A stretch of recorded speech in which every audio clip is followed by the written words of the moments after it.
Bu dünya yorulup artık, sesler susup vicdan kar.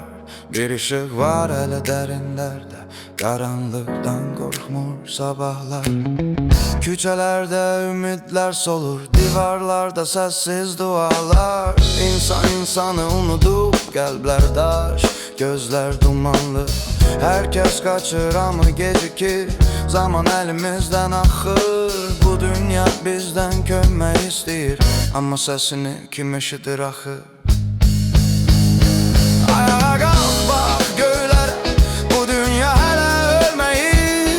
Bir ürək döyünsə yeter, ümid hele sönmeyi.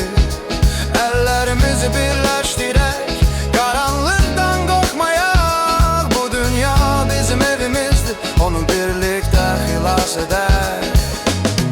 Denizler ağlayır sessiz, meşeler külle dönür.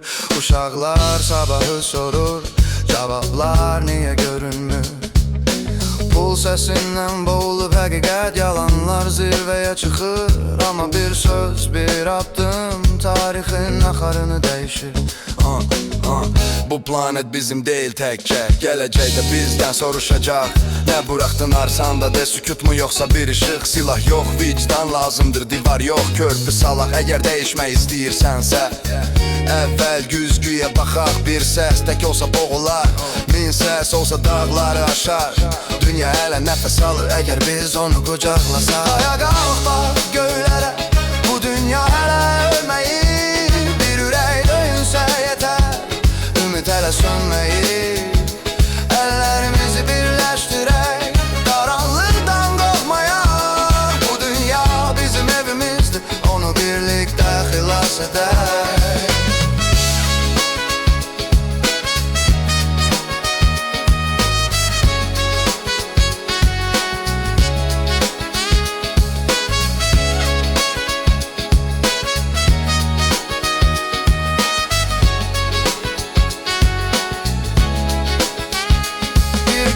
Sesler susacak ama izimiz kalacak.